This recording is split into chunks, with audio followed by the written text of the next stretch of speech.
Welcome Libra, thank you for joining me for your in-depth forecast for July 2019 for the Sun or the Ascendant. There's two big sets of energies this month. Some of it is going on for you in the part of your scope that's to do with friendships, connections, sociability, your future direction, your direction of travel. And some of it's going on around how you fit into the world at large. And that can be to do with your goals and ambitions and status and earning power.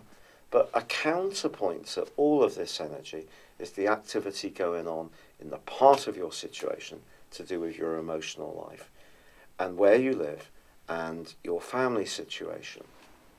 Now this is coming from the continuing journey through the sign of Capricorn of both Saturn and Pluto. Since December the 20th, 2017, Saturn has been working his way through this area, and since 2008, Pluto.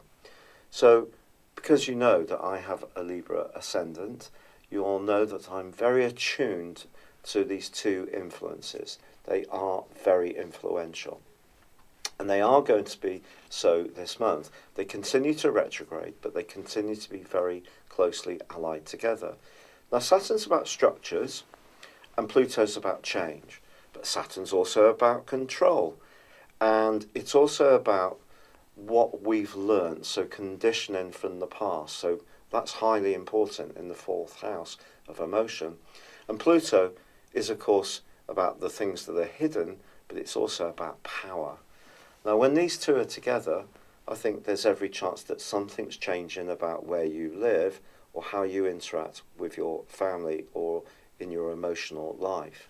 That is going to continue this month, but it's not going to continue in isolation with other planetary influences.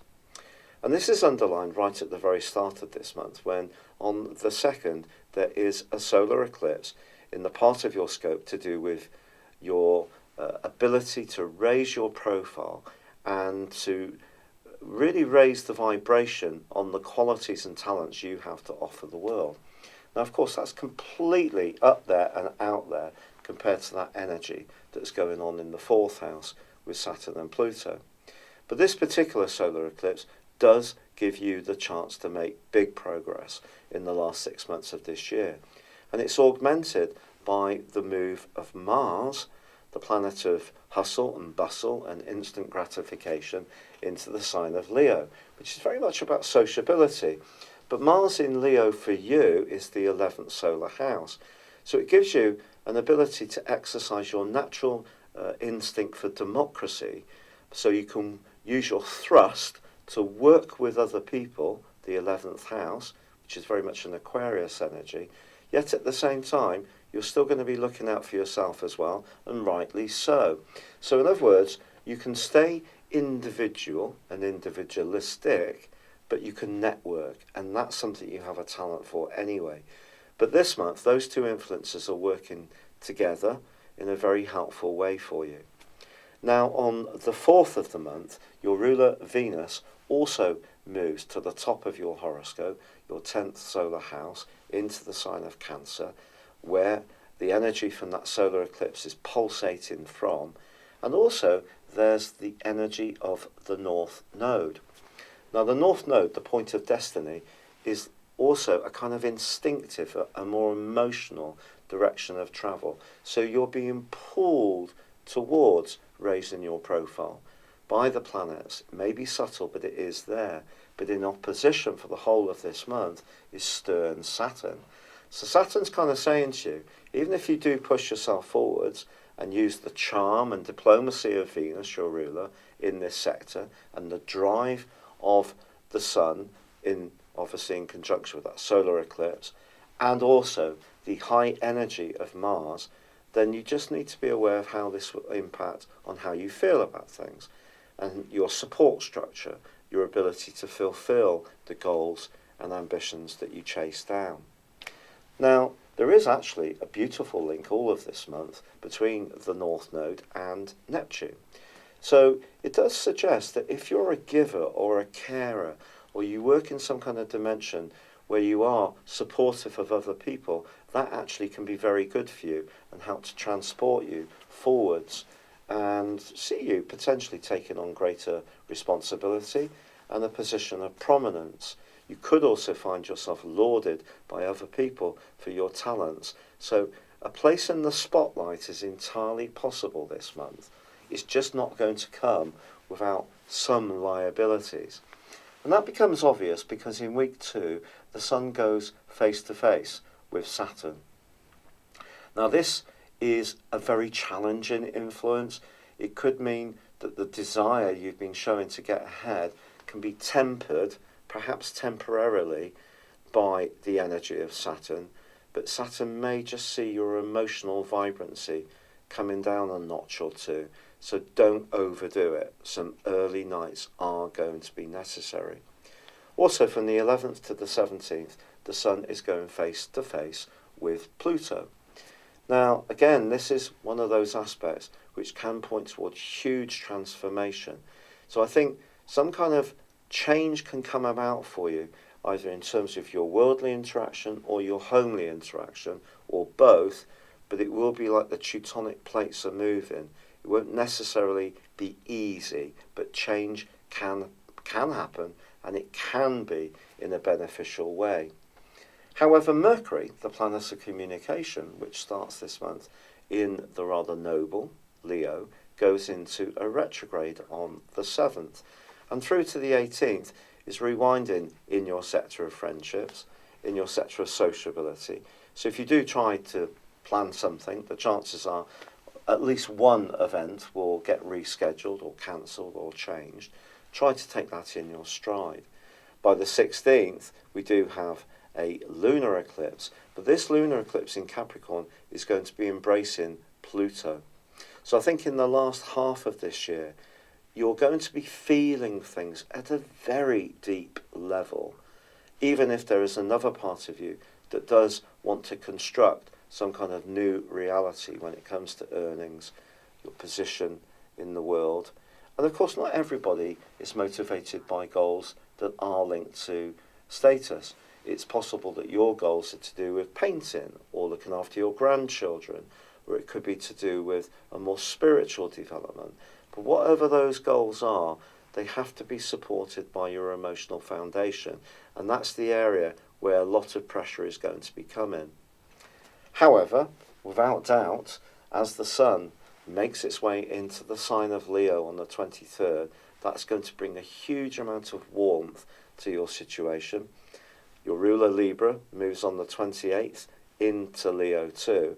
And although Mercury inverts back into Cancer on the 19th in the retrograde, I do feel that there is an opportunity for you to demonstrate to people that you have got this rare gift to interact with different people, bring people together. It's something that can shine at that time. It is true that at the heart of this month and also at the end of the month, there is going to be two challenging influences with Uranus. And Uranus, the planet of surprises, is in a much deeper and more passionate part of your horoscope in the sign of Taurus. And the angle with Mars can create some frustration if your idealism isn't met by the reality of how people behave, particularly around financial involvements, or perhaps even around a romantic one. So you could find yourself attracted to someone you meet through work or a friendship group this month, even if you are already involved. But by the end of the month, Mercury goes face to face with Pluto, like it did in June.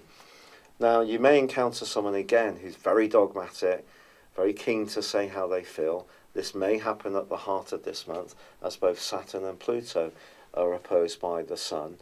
But I feel that you're going to be gaining so much greater knowledge and understanding, so that by the end of this month, I feel that your personal compass is going to be guiding you in the right direction, even if there has been some politics that you've had to chop through at the heart of this month.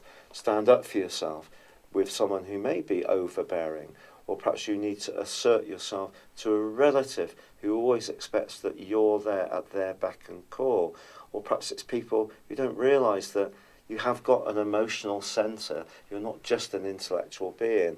Because you're such a good communicator, it's often the case with Libra people that people don't see that your heart is beating just as strong as theirs. So maybe it's your opportunity this month to demonstrate a more emotional side of your nature in conjunction with your desire to have your voice heard. Thank you for having joined me at your monthly horoscope forecast. I do hope you enjoyed it. If you'd like to know more about what's going on in your situation, go on a journey of discovery beyond your zodiac sign by embracing your personal astrology. This is based on your time, date and place of birth. And if you no longer live in the same location where you were born, in terms of your forecasting, I can relocate you to where you are living now. Not a lot of services like this offer that particular feature. But equally, I use a form of forecasting called directions. This is where we take your personal horoscope when you were born, your natal chart, and advance it for roughly 1 degree for every year of your life. These are particularly impactful. The influence that they have on your natal positions, but also on moving planets that they impact upon now, the transits, really are very powerful. To find out about this, and also if you buy a character analysis and a forecast at the same time, I will give you a 30% discount. Please see the link beneath this video. This is an opportunity to understand some of the more trying patterns that have kept occurring in your life, but also to overcome them, but also embrace the positive opportunities you have to grow and to make the most of your innate talent and skills. And there will be information that can really take your breath away. It's so much more powerful than just your sun sign. Thank you.